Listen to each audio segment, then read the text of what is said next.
नमस्कार, मैं अर्चना और आप देख रहे हैं हंगामा टाइम्स। हंगामा टाइम्स जिस तरह से आपको दिखाता है कि उत्तर प्रदेश के अंदर लखनऊ में क्या खास हो रहा है, वहीं समय हम लोग विधानसभा रोड पे, जहां पे आप पीछे स्क्रीन पे देख रहे हैं, जहां पे आपका ये अंतर्राष्ट्रीय पत्रकार महासंघ द्वारा एक बैठक रखी गई है। हमारे साथ में राष्ट्रीय अध्यक्ष जी, तो उनसे बात करेंगे पत्रकारों को लेकर के, वो किन मुद्दों को लेकर के आज इन्होंने प्रेस वार्ता रखी है। सर, आपका बहुत बहुत स्वागत है। जी, बहुत बहुत धन्यवाद। पहले तो आपके चैनल को, आप यहाँ तक आए। रही बात पत्रकारों की, तो देखिए पत्रकार संगठन है और पत्रकारों की उन छोटी छोटी बातों पे हम लोग स्टडी करते हैं जिनसे उनका कैसे विकास हो और पत्रकारिता कैसे बहुत अच्छे ढंग से की जाए। क्योंकि होता क्या है, मोस्टली आप लोग जब ग्राउंड जीरो पे जाते हैं तमाम प्रकार की समस्या आपको उठानी पड़ती है। सबसे पहली समस्या तो वहाँ तक जाएं कैसे। सबसे पहली समस्या ये है कि आपके पास कोई मानदेय तो आता नहीं, किसी प्रकार का कोई पैसा कहीं से तो मिलता नहीं, तो वहाँ तक कैसे जाते हैं, सबसे पहली ये है। दूसरी बात कि जो पत्रकारिता करते करते बेचारे बुजुर्ग हो गए, उनका जीवन यापन कैसे हो। तो नए से लगा के जो नवयुवक हैं उनसे लगा के बुजुर्ग तक पत्रकार, उनको कैसे मैनेज किया जाए, उनका जीवन यापन। सबसे बड़ी समस्या जीवन यापन पे ही डिपेंड करती है। और ये समस्या आज की डेट में देखा जाए तो पत्रकारिता करने के लिए बड़ी समस्याएं उठानी पड़ रही हैं। जब आप जाते हो कहीं, अगर अच्छी न्यूज़ आप लगाना चाहते तो कहीं ना कहीं से प्रेशराइज हो जाते हैं। दूसरी तरफ से फ़ोन आ जाता है कि भाई आप इस न्यूज़ को मत लगाइए, तो कहीं ना कहीं मजबूर हो जाते हैं। तो हम सरकार से भी, अपने संगठन के साथ जुड़े हुए पदाधिकारियों के साथ, आपको इस तरह की समस्या से कहीं ना कहीं मदद करने का प्रयास करेंगे। जैसा आपने कहा जीवन व्यापन, जब जीवन रहेगा तभी व्यापन होगा, जब जीवन ही नहीं रहेगा, क्योंकि साल का जो शुरुआत 2025 हुआ है, 2025 में आपने देखा होगा, सुना भी होगा, छत्तीसगढ़ में मुकेश को, जो वहाँ के ठेकेदार का 120 करोड़ का जो घपला था, उसको उजागर करने के लिए उसको मार दिया गया। 3 दिन बाद उसका शव उसी ठेकेदार की टंकी में से निकला, जहाँ पे पूर्व उप मुख्यमंत्री जो भूपेश बघेल जी हैं, तो उन्होंने वर्तमान मुख्यमंत्री पर आरोप लगाया। जब जीवन पत्रकार का सुरक्षित रहेगा तभी वो जीवन व्यापन कर पाएगा। तो ऐसी सुरक्षा के लिए आपका संघ किस तरीके से कार्य करेगा? देखिए, कहा गया है कि कलयुगे संघे शक्ति। आप जिस डिपार्टमेंट में देखते हैं, हर डिपार्टमेंट में एक संघ है। कहीं ना कहीं उनकी लड़ाई लड़ने के लिए कहीं संघातन संघ में एकजुट होकर लड़ाई लड़ते हैं। एक पत्रकार ऐसा डिपार्टमेंट है, हम लोग एकजुट नहीं हो पा रहे हैं। क्योंकि पत्रकार को चौथा स्तंभ कहा गया मजबूत करने का, जो आपका 4 स्तंभ जो होते हैं उसमें से चौथा स्तंभ हम लोगों को कहा गया। लेकिन जब हमारी सुरक्षा की बात आती है, या हमारे सम्मान की बात आती है, या हमारे अधिकारों की बात आती है, तो चाहे सरकार हो, चाहे शासन हो, चाहे प्रशासन हो, वो मुंह बंद करके देखता रहता है। देखिए, मैंने फिर कहा, जब तक हम लोग संगठित नहीं होंगे। आज किसान आंदोलन की बात की जाए, किसान बिल क्यों नहीं पास हुआ? क्योंकि किसान एकजुट हैं, एकजुट होकर सरकार से भी लड़ गए और उन्होंने अपनी बात मनवा ली। लेकिन पत्रकार चौथा स्तंभ होने के बावजूद भी एकजुट नहीं है। हम कुछ बोलते हैं, दूसरा पत्रकार कुछ बोलने लगता है। कहीं ना कहीं पत्रकार एकजुट कैसे नहीं? जैसे आपने अपने संबोधन में कहा कि कोई भी समस्या होती है, पत्रकार जाके वहां पे खड़ा होता। एक पत्रकार नहीं, 10 पत्रकार आते। जैसे आपके अभी प्रेस वार्ता हो रही, एक नहीं 50 पत्रकार आए आपके एक बुलाने पे। लेकिन जब पत्रकार किसी को बुलाता है तो पत्रकार के साथ में कोई नहीं खड़ा होता है। यही तो समस्या है, यही समस्या है। नियोजित करना है, इसी को तो नियोजित करना है। उसकी क्या रूपरेखा तैयार है? उसकी रूपरेखा, संगठनात्मक रूपरेखा है कि कोई संगठन कंप्लीट होगा तो एक व्यवस्था खड़ी होगी। जब एक फोन करेंगे तो देखिए, संगठन का मतलब ये नहीं कि हमारे साथ पत्रकार ही हैं, हमारे साथ और भी लोग हैं। मैं वो बातें अभी डिस्क्लोज नहीं करना चाहता हूँ। हमारे साथ देखिए होता क्या है, पत्रकार के साथ साथ जब समाज जुड़ जाता है तब चीज़ें साल आउट होना चालू हो जाती है। हमारे संगठन में अलग अलग विंग्स हैं। पत्रकारिता के साथ साथ हमारे भाई साहब बैठे हैं, लीगल विंग्स हेड हैं, आप लॉयर भी हैं। और मजबूती के साथ जिस समय हमारे पत्रकारों के साथ अधिवक्ताओं की टीम पीछे खड़ी हो जाएगी, इसी तरह से सामाजिक और तमाम विंगे हैं, वो सब लोग साथ खड़े हो जाएंगे, तो कहीं ना कहीं हम अपनी बात को सरकार से मनवा ही लेंगे, तभी हम लोग सुरक्षित हो पाएंगे। सर, आप क्या कहना चाहिए?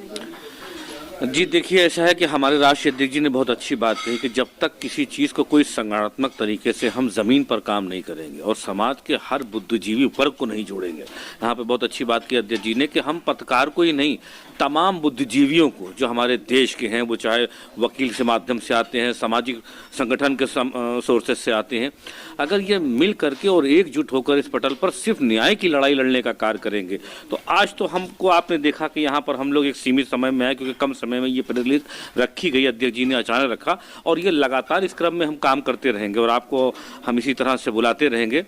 तो इसी क्रम में जब हम बढ़ेंगे तो एक बड़ा पुराना शेर भी इस तरह के कि मैं निकला था मंजिले जानी अकेला ही मगर लोग मिलते गए और कारवां बनता गया। तो हम इस तरह से एक कारवां बनाने का काम करेंगे और लीगल पैनल से देश के अंदर जो है वो अहिंसा को हम मानने वाले गांधी जी के देश में है, तो हम लीगल तरीके से जिस तरह के जो भी संगठन जो भी हमारे साथ आएंगे उनका स्वागत है और सब मिल करके। और बड़ी अच्छी बात आपने कही कि पत्रकारों की जिंदगी के बाद क्या, उनकी जिंदगी में क्या, उनको किस तरह की सुरक्षा प्रदान की जाए।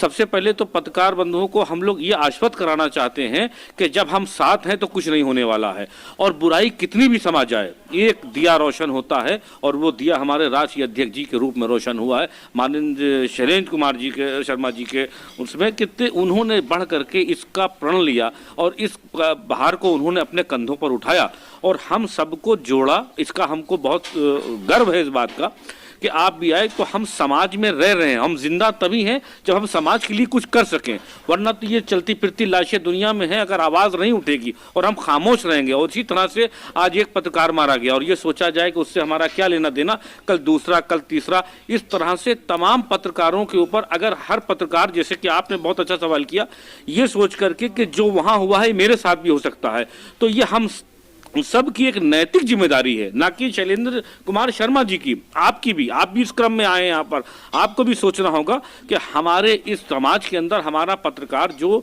इस तरह से अपनी जान को जोखिम में डाल करके, वो चाहे आंतरिक हो या बाहरी हो, जाता है और उसके पीछे उसका एक पूरा परिवार होता है।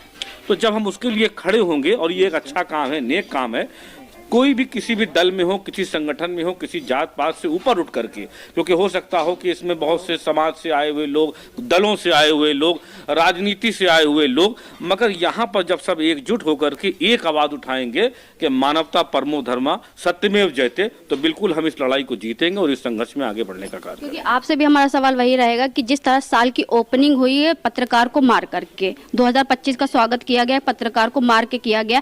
पत्रकारिता क्षेत्र पुरुष समाज तो बहुत है, लेकिन महिला समाज बहुत कम होता है, क्योंकि उनको भी कहीं ना कहीं कोई ना खतरा आता है। तो ऐसे में क्या कहेंगे आप? देखिए, हमारा जो देश है वो महिला प्रधान देश है, और वो कहने की बात है नहीं, ये कहने, इसी को ही हमें जमीन पर उतारना है। आज हमने अपना समय कीमती निकाला। आज की डेट में लोग पैसा कमा रहे हैं, दौलत कमा रहे हैं, अपने परिवार और अपने बारे में सोच रहे हैं। इस तरह से बहुत कम लोग होते हैं हमारे शर्मा जी जैसे राष्ट्रीय अध्यक्ष के वो समाज के लिए सोचें। तो हम लोगों ने ये संकल्प लिया है और संकल्प ले करके हमारे बीच बुद्धिजीवी, हमारे वरिष्ठ वकील साहब यहाँ पर मौजूद हैं, हमारे योगेश जी मौजूद हैं, और ये हमारी, देखिए, महिला प्रधान की बात कर रहे हैं तो हमारे बगल में कहीं ना कहीं अछूती ने महिला जी भी बैठी हैं। तो कहने का मकसद ये है कि हम सब मिल करके जब इस प्रयास के लिए बढ़ेंगे, और सरकार को, कोई भी हो, और समाज में जब लोगों को ये संगठन और शक्ति कहीं ना कहीं एक दीप के प्रज्वलित के रूप में दिखाई देगी, तो मुझे लगता है कि सब इसके करीब आना चाहेंगे और इस मशाल को आगे बढ़ा करके बढ़ाने का निरंतर प्रयास करेंगे। तो प्रदेश के अध्यक्षता आपको जो है शेखर जी को दी गई है, तो उनसे बात करेंगे कि प्रदेश को लेकर, क्योंकि 75 जिलों की जिम्मेदारी इनके ऊपर है। उत्तर प्रदेश की राजधानी लखनऊ में जिस तरह प्रेस वार्ता करी गई है, तो वही 75 जिलों की जो उनको जिम्मेदारी दी गई है, तो उसके लिए उनकी क्या रणनीति रहेगी? सर, आपका बहुत बहुत स्वागत है। थैंक यू वेरी मच, आप लोग आए इतना समय निकाल कर। जैसे खुद अपने आप में जो हमारा जो बैनर है, जिसके राष्ट्रीय अध्यक्ष शैलेंद्र शर्मा जी बैठे हुए हैं, अंतर्राष्ट्रीय पत्रकार महासंघ, बहुत दिनों से मैं सुन रहा हूँ कि अक्सर शुरुआत से ही है, आज़ादी के बाद से ही, कि पत्रकार चौथा स्तंभ माना जाता है। लेकिन जो बुनियादी जो सुविधाएं हैं वो आज तक नहीं मिली, उसके लिए हम लोग काम करेंगे। उसमें बुनियादी सुविधाओं में, जैसे आपने अभी बहुत अच्छा सवाल पूछा था कि पत्रकार सुरक्षित नहीं है। जब भी वो कोई सच्ची खबर निकाल के लाता है, कहीं ना कहीं उसके ऊपर कहीं ना कहीं दबाव पड़ता है, क्योंकि भ्रष्टाचार की खबर उजागर करने के लिए उसको खुद ही भ्रष्ट कर दिया जाता है, या तो उसको भ्रष्ट साबित कर दिया जाता है, या तो अगर वो भ्रष्ट नहीं होता तो उसको तुरंत ही तुरंत हटा दिया जाता है रास्ते से। उसी बात पे मैं आ रहा था मैडम, कि जो मेन समस्याएं जो शुरुआत होती है, उसको अगर पत्रकार उठाने की कोशिश करता है, लाने की कोशिश, कहीं ना कहीं उसके ऊपर दोषारोपण होता है, उसको गलत शब्दों से अलंकृत किया जाता है। अंतर्राष्ट्रीय पत्रकार महासंघ इसका निराकरण करेगा, मैं आपसे वादा करता हूँ। आज की तारीख में जैसे बहुत अच्छी बात अभी कही गई है कि हम सबको जागरूक होना पड़ेगा, अवेयरनेस की कमी हमारे अंदर है। हम लोग कहीं ना कहीं अपनी व्यक्तिगत महत्वाकांक्षाओं के चक्कर में अपनी व्यक्तिगत बता रहा हूँ मैं, अपनी व्यक्तिगत महत्वाकांक्षाओं के चक्कर में जो चौथा स्तंभ की महत्वाकांक्षा, चौथा स्तंभ की जो सुरक्षा, स्वाभिमान, सुरक्षा की भावना, उसको हम भूलते जा रहे हैं। उसको हम लोग याद दिलाएंगे। और उसमें से कुछ चीज़ें हैं, पेंशन योजना है, आप लोग जैसे आते हैं, पैसा लगता है हर चीज़ में, बिना अर्थी भी नहीं उठती है, उसका कहाँ से उसका समावेश होगा। उसके लिए से हमने कहा था हर थाने में एक कोई ना कोई ऐसा सिस्टम बनाने की कोशिश कर रहे हैं जहाँ पे 2 वकील बैठे, 2 पत्रकार बैठे, और जो कोई भी पीड़ित अगर आता है तो उसकी एप्लीकेशन वो लिखी जाए, वकील उसका पैसा भी वहाँ से होगा, पत्रकार अगर उसकी सहायता करेगा उसका भी वो कुछ ना कुछ शुल्क मिनिमम देगा। आपने सर सिस्टम की बात करी, तो लोग सिस्टम बनाते हैं लेकिन सिस्टम के साथ ही इसको तोड़ भी देते हैं। सिस्टम बनाने वाले ही तोड़ते हैं, ये भी सच्चाई है। उसी के लिए अंतर्राष्ट्रीय पत्रकार महासंघ, उसके लिए आज जो तारीख है, आज से मैं आज पहली बार प्रदेश अध्यक्ष की हैसियत से मैं ड्राइविंग सीट पे बैठा हुआ हूँ। और ड्राइविंग सीट पे बैठने के बाद सिर्फ मुझे पद लेके मतलब उसका वो शोषण नहीं करना है, पद के साथ साथ अपनी जिम्मेदारी का निर्वहन करना है। जिम्मेदारी में कई चीज़ें आती हैं, कहीं ना कहीं अपनी व्यक्तिगत महत्वाकांक्षाओं को तिलांजलि कर कहीं धैर्य संयम रखते हुए, त्याग करते हुए, पत्रकार की जो मान सम्मान जो था एक जमाने में, वो जो गिरता है, स्तर थोड़ा थोड़ा गिर रहा है। दबाव में आके कोई भी वजह हो सकती है, उस पर न जाकर हम पत्रकार की मान सम्मान, सुरक्षा, स्वाभिमान की रक्षा के लिए अंतर्राष्ट्रीय पत्रकार महासंघ, जिसके राष्ट्रीय अध्यक्ष शैलेंद्र शर्मा जी मौजूद हैं, उनके नेतृत्व में हम लोग पत्रकार की पुनः जो चीज़ें हैं, पेंशन योजना है, सुरक्षा के लिए हमारे प्रदेश के यशस्वी मुख्यमंत्री से हम ज्ञापन देंगे, हम उनसे मिलने जाएंगे। ये मेरा वादा है कि मिलकर कहीं ना कहीं पत्रकार की जो पुरानी चीज़ें वापस लाने की जो प्रतिष्ठा जो खो गई है उसको लाने की प्रयास करेंगे। और उसमें योगी जी से और जी प्रशासनिक अधिकारी या डिप्टी सीएम ब्रजेश पाठक जी से हम लोग बैठेंगे, बात करेंगे, चर्चा करेंगे और उसको पुनः लाने का प्रयास करेंगे। ये मेरा आपसे वादा है। मेरा कहना है कि जो भी बातें अभी आपके सामने सब लोगों ने, महामंत्री जी ने, अध्यक्ष जी ने और प्रदेश अध्यक्ष जी ने कही, उन्हीं को आगे बढ़ाना है। दूसरी चीज़, जो एक जगह हमको तोड़ा जाता है, वो तोड़ा क्या जाता है क्या करके, जातिगत समीकरणों में बांटने के लिए, नाम लेकर के ये फलाना, ये ढिमाका, सबसे गंदी बात है, इसको हटाना।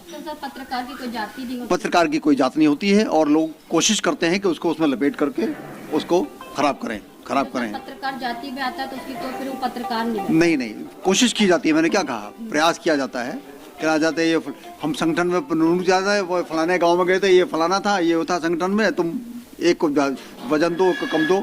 हमारी समदर्शी होना चाहिए, पत्रकार हमेशा समदर्शी होता है, उसके लिए सब बराबर हैं, बड़े से बड़ा, छोटा छोटा एक ही जगह खड़ा हुआ है, एक ही जगह के से उसको चलना है।